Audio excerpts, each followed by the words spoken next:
Data ya Mwana ya Mutima Mweranda. Bene wacu muratange muri ijoro ryeranda rwose aho Mukama wacu Yesu yava mu rupfu agashira ku buzima. Eklezia nyeranda irakira abana bayo bavuye isi yose ngo baze guterama no gusenga. Muze rero twibukire hamwe ipasire y'Umukama mu kumviriza ijambo ry'Imana no mu guhimbaza amabanga y'Umukama, twizeye yuko tuzoshobora gusangira intsinzi n'uwatsinze urupfu no guhorana nawe mu bihe by'Imana. Tusabe. Mukama Mana yacu, umwana wawe ni wowe tugiye abakwemera mwaka n'umutima wawe. Nuwenzagire rero uyu muriro mushasha, maze muri minsi yo kwimbaza Pasika uduhe kurumira ibyiza by'ijuru, dushobore no kudushikira n'umutima mweranda, akwimbare kugusangwa n'umuco utazokwigira wera. Tubisabishije Yesu Kristo Mukama wacu.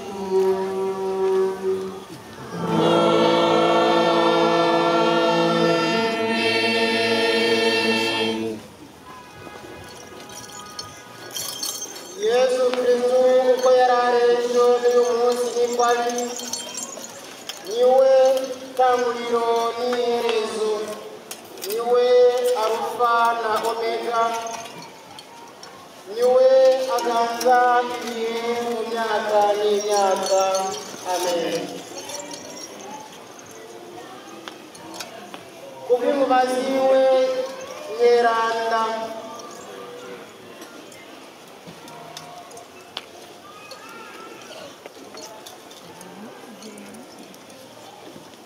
kandi zinaye rwose,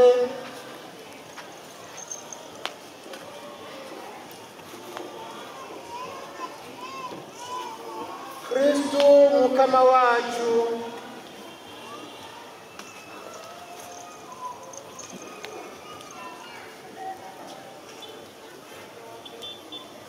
naturinde twese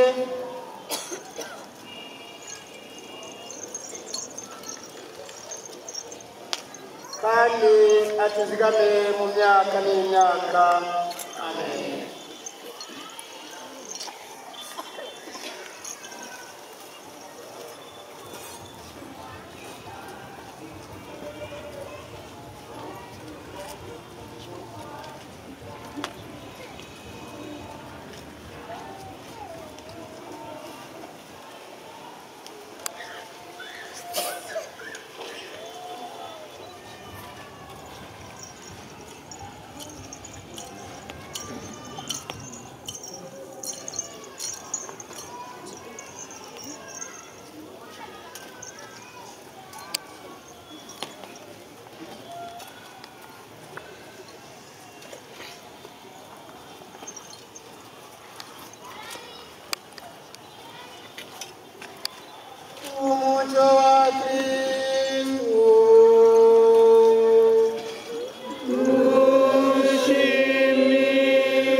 Umuriro mwiza wagira ngo uteye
Imani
umugoroba haba n'igitondo uyu munsi ugira gatandatu gutyo rero ijuru n'isi hamwe n'inteko zabyo byari bihejeje guhingurwa ku munsi ugira indwi Imana irasozera igikorwa yari yagize hanyuma ku munsi w'indwi iraruhuka imaze kurangiza icyo gikorwa cyose yari yagize.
Uyerekeze kugiye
irahagarara hagati y'ingabo z'abanyamisiri n'iz'abanyisirayeli. Icyo gicu cyari umwiza kikongera kikabonesha ijoro, maze burinda buca izo nteko zitigeze zegerana na gato. Musa arambura ukuboko hejuru y'ikiyaga, umukama arumika mu ijoro ryose umuyaga mwinshi uvuye mu buseruko uringizayo ikiyaga, maze arumuka. Amazi yisafuramo kubiri, abanyisirayeli baca hagati y'umutse, iburyo n'ibubamfu amazi amera nk'uruhome. Abanyamisiri nabo babiruka inyuma n'amafarasi yose ya Farawoni, imikokote yiwe n'ingabo ziwe zirwanira ku mafarasi, barabakurikirana nawe mu kiyaga wumutse. Buri ku muca umukama abirabira muri ya nkingi y'umuriro n'igicu, akubitije ijisho kuri za ngabo z'abanyamisiri zica ziraburanirwa. Aravunagura ibigurudumu y'imikokote bagenderamo ntiyaba ikiva hasi. Abanyamisiri baca barasemerera bati, ingo duhunge tuve inyuma y'abanyisirayeli, kuko umukama abagwanira ngo baduhonye. Umukama abwira Musa ati, rambura ukuboko hejuru y'ikiyaga, amazi yose acucukire ku banyamisiri, ku bigwanisho byabo no ku mafarasi barwanirako. Musa arambura ukuboko, maze aho buriko buraca ikiyaga gisubira aho cyahora.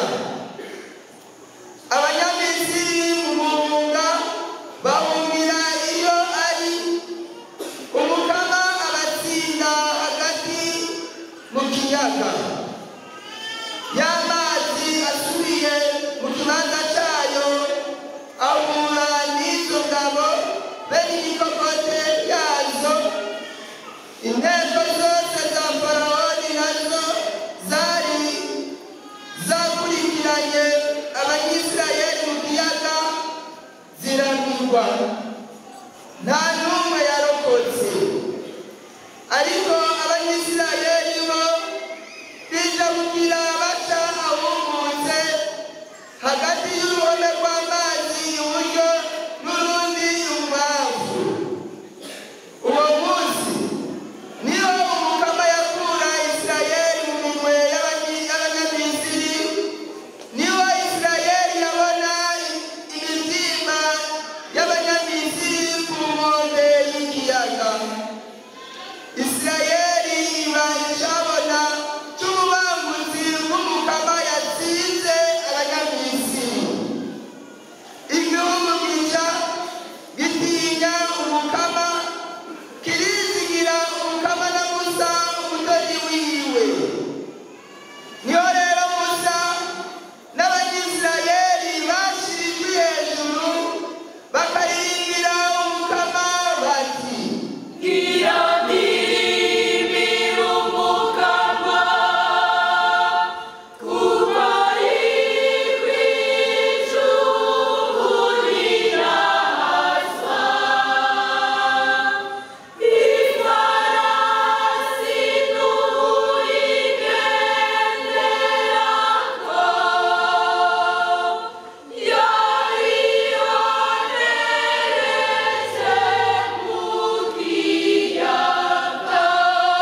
ariko narubahirije rya zina ryeranda abanyisirayeli batukishije mu mahanga bagiyemo. Nuko rero barira umuryango w'Isirayeli uti ngiri riyazwe n'Umukama Imana.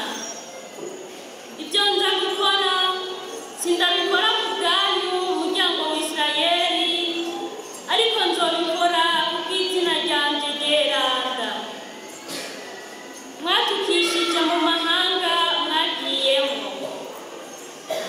Nzokubahiriza izina ryanje ry'agakura ryatukishijwe mu mahanga, izina ryanje mwatukishije hagati muri yo. Niho ibihugu bizoheza bikamenya jewe Mukama, igihe nzobamenyesha muri mwebwe yuko ndi umweranda. Nzobakura mu mahanga muve mu bihugu byabo, muve mu bihugu byose, ndabakoranirize mu gihugu cyanyu. Nzobasukako amazi y'umusarara mucyororwe, nzobacyorora umwanda wanyu wose, mbakura mu bigirwamana mwarimo mwenyine byose. Nzobaha umutima mushasha, mbashiremo ubwenge bushasha. Nzobakuramo wa mutima w'agatimatare, mbasubizemo umutima woroshe. Nzobashiramo umutima wanje, ndabahe gukurikiza amabwizwa yanje, kuzigama amategeko yanje, n'ukuba intatana mu ndagano. Muzogerera mu gihugu nagabiye ba sokuru banyu, muzoba igihugu canje, nanje mbe Imana yanyu. Mukama umutima mushasha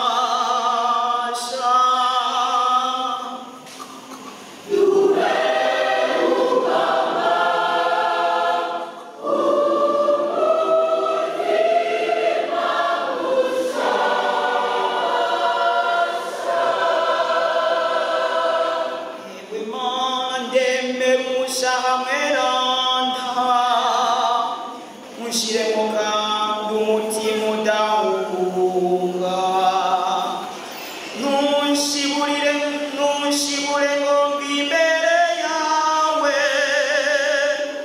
ntumure ku mutima wawe meranda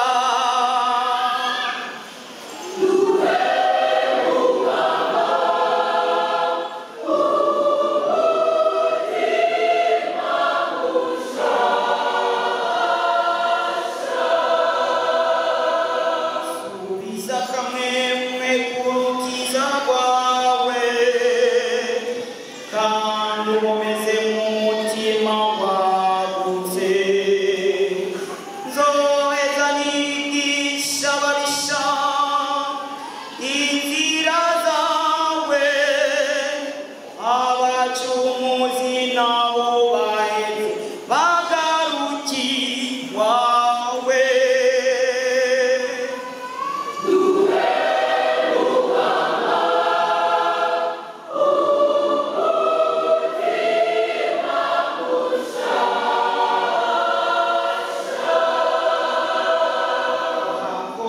Kunezerezwa n'imbagwa, naho noguhereza inkuka ntuyishima. Imbagwa Imana ishima n'umutima ubabajwe n'ibyaha wakoze, umutima ubabajwe n'ibyaha wakoze, kandi wigaye n'ubukengera Mana.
none twe na Kristo twacitse umwe kuko twapfuye umwe niko tuzoba umwe izuka risa n'iryinyo.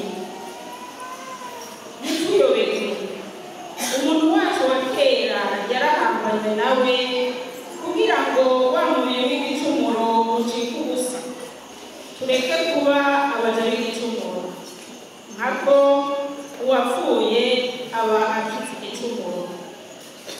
Ariko ko twapfiriye hamwe na Yesu Kristo twemera ko tuzosangira n'ubuzima kuko uzi ko Yesu Kristo yamaze kuzuka atagisubira gupfa, urupfu rutakimushobora. Urupfu rwiwe rwari urwo kuvavanwa n'igicumuro, nabwo ubuzima bwiwe yabutuye Imana. Namwe rero niko kuko murame mwigenza nk'abavavanwe n'igicumuro bahereje ubuzima bwabo Imana muri Yesu Kristo. Iryo ijambo ry'Imana.